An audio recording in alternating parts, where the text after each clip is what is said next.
Good morning दोस्तों, मैं दानिश क्याम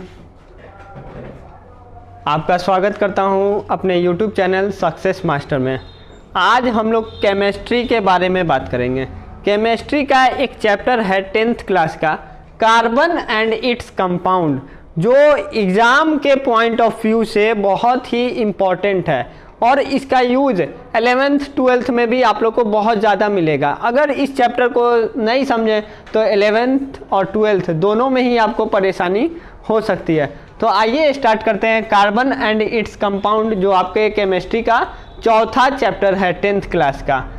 अब बात करते हैं ये कार्बन के बारे में। आप लोग पहले से जानते हैं कि कार्बन एक एलिमेंट है जिसका एटॉमिक नंबर 6 होता है और सिंबल C होता है। तो ये था कार्बन। और आप लोग देखते हैं कि इस पृथ्वी पर अभी तक लगभग 1.5 करोड़ तक 1,60,00,000 लगभग कार्बनिक यौगिकों की संख्या अब तक प्राप्त हो चुकी है। आखिर इसके पीछे का क्या कारण है कि ये इतने लंबी संख्या बना चुके हैं, इतना ज़्यादा कंपाउंड बना चुके हैं कार्बन? तो इसका 2 मुख्य कारण है। पहला कारण जो है कि कार्बन जो होता है उसमें सहसंयोजक बंध का निर्माण होता है। किस चीज़ का? सहसंयोजक बंध का।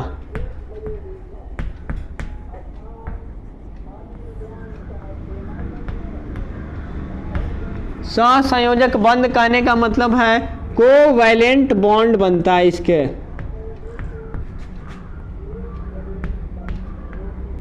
और दूसरा जो मेन कारण है वो है श्रृंखलन गुण।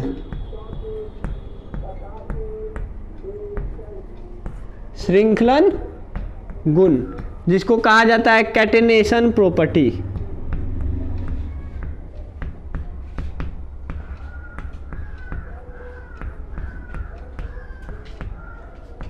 इसी 2 प्रॉपर्टी के कारण कार्बन की संख्या इस पृथ्वी पर बहुत ही ज़्यादा है, ह्यूज मात्रा में, यानी बहुत ही ज़्यादा क्वांटिटी में कार्बनिक यौगिकों की संख्या इस धरती पर है।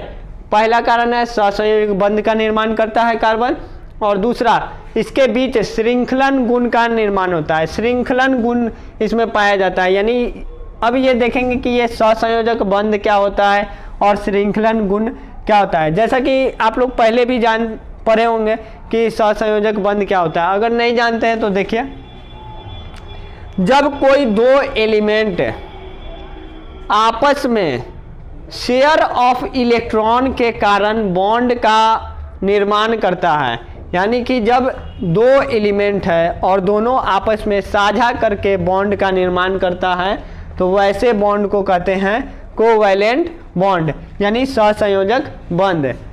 और दूसरा जो है श्रृंखलन गुण। अब ये श्रृंखलन गुण क्या होता है? जैसे मान लिया कि एक कार्बन है, ये दूसरा है, ये तीसरा है, ये चौथा है। ये चारों कार्बन एक दूसरे से, यहाँ देखिए, एक श्रृंखला के रूप में जुड़ते चले जाते हैं। श्रृंखला कहने का मतलब है चैन। आप लोग जानते हैं साइकिल का चैन जो होता है, इस तरह एक दूसरे से ये जुड़ता चला जा रहा है, तो इसी को कहते हैं श्रृंखला। यानी कि कार्बन में ये गुण मौजूद होता है। इसी 2 गुण के कारण कार्बनिक यौगिकों की संख्या इतनी ज़्यादा है। अब बात करते हैं इसके आगे क्या पढ़ना है। पहला जो है वो पढ़ना है बर्जीलियस का सिद्धांत इस चैप्टर में।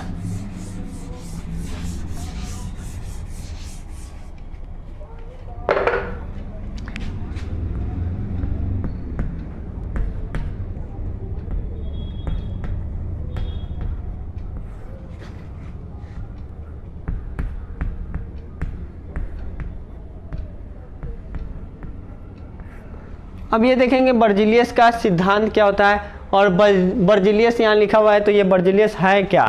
बर्जीलियस एक साइंटिस्ट थे, उनका नाम था बर्जीलियस। उन्होंने एक सिद्धांत दिया जिसे कहा गया बर्जीलियस का सिद्धांत, और इस सिद्धांत को जीवन शक्ति का सिद्धांत भी कहा जाता है। कौन सा सिद्धांत कहा जाता है?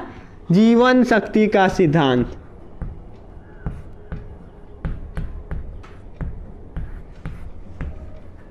जीवन शक्ति का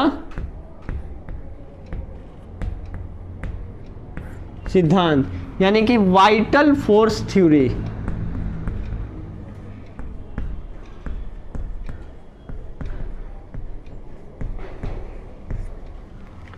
क्वेश्चन पूछा जाएगा, जीवन शक्ति सिद्धांत का प्रतिपादन किसने किया? तो आंसर लिखिएगा बर्जिलियस ने। बर्जिलियस नाम के एक वैज्ञानिक थे, उन्होंने ही जीवन शक्ति सिद्धांत के बारे में बताया। कब बताया?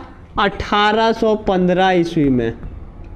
1815 ईस्वी में, इन 1815 बर्जिलियस ने एक सिद्धांत का प्रतिपादन किया जिसे बर्जिलियस का सिद्धांत कहा जाता है, या जीवन शक्ति का सिद्धांत, यानी कि वाइटल फोर्स थ्योरी। अब ये सिद्धांत होता क्या है, जीवन शक्ति का सिद्धांत? तो प्रारंभ में ऐसी मान्यता थी, बताया जाता है कि किसी भी कार्बनिक यौगिक का न तो निर्माण किया जा सकता है और न ही उसे नष्ट किया जा सकता है, ऐसी मान्यता प्रारंभ में थी। बर्जिलियस ने इस सिद्धांत में क्या बताया? बर्जिलियस ने इस सिद्धांत में बताया कि सजीव शरीर में, यानी कि लिविंग ऑर्गेनिज्म में कार्बनिक यौगिक का निर्माण अगर होगा तो सिर्फ एक अदृश्य शक्ति के द्वारा ही होगा, नहीं तो नहीं होगा, यानी कि उसे सिर्फ गॉड ही बना सकते हैं।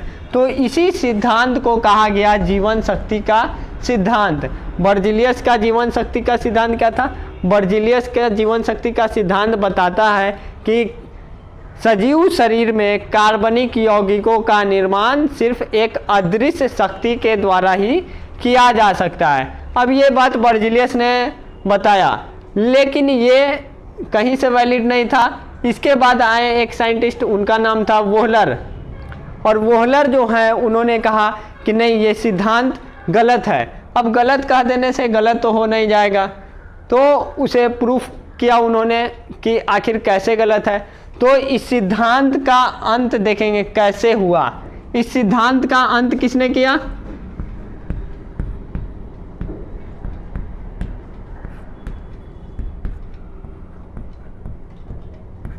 इस सिद्धांत का अंत वोहलर ने किया। अब वोहलर ने क्या किया कि इस सिद्धांत का अंत हो गया, अब इसको देखेंगे।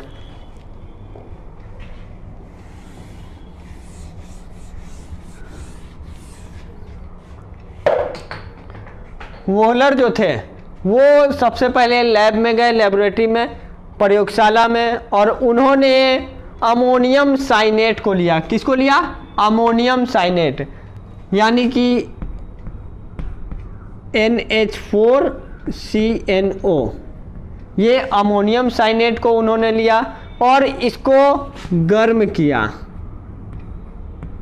और उन्होंने देखा कि अमोनियम साइनेट को जब गर्म किया जा रहा है तो ये यूरिया में कन्वर्ट हो जा रहा है। किस में?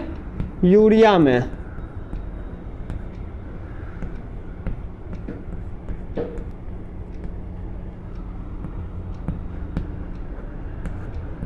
और प्रूफ हो गया कि जो कार्बनिक यौगिक है, यानी कि यहाँ यूरिया जो है ये कार्बनिक यौगिक है, और इसका निर्माण किसने कर दिया? वोहलर ने प्रयोगशाला में अमोनियम साइनेट को गर्म करके यूरिया को प्राप्त किया, जिससे यह सिद्ध हो गया कि जीवन शक्ति का जो सिद्धांत था, बर्जिलियस ने जैसा बताया कि सिर्फ एक अदृश्य शक्ति के द्वारा ही इसे बनाया जा सकता है, वो सिद्धांत गलत साबित हो गया और बर्जिलियस का जीवन शक्ति का सिद्धांत का अंत हो गया। तो क्वेश्चन पूछता है, सबसे पहला क्वेश्चन, बर्जिलियस का जीवन शक्ति का सिद्धांत क्या है, तो उसे लिख दीजिएगा। उसके बाद अगला क्वेश्चन पूछता है कि जीवन शक्ति का सिद्धांत का प्रतिपादन किसने किया? आंसर होगा बर्जिलियस ने। कब किया? 1815 ईस्वी में। नेक्स्ट क्वेश्चन जो आएगा वो है, जीवन शक्ति सिद्धांत का अंत किसने किया? वोहलर ने किया। वोहलर ने क्या बनाया? तो यूरिया का संश्लेषण किया, यूरिया बनाया। किसके हेल्प से? अमोनियम साइनेट को गर्म करके। तो ये था आपका जीवन शक्ति का सिद्धांत और उसका अंत कैसे हुआ। बाकी जो है अब नेक्स्ट वीडियो में देखेंगे। Thank you for watching this video.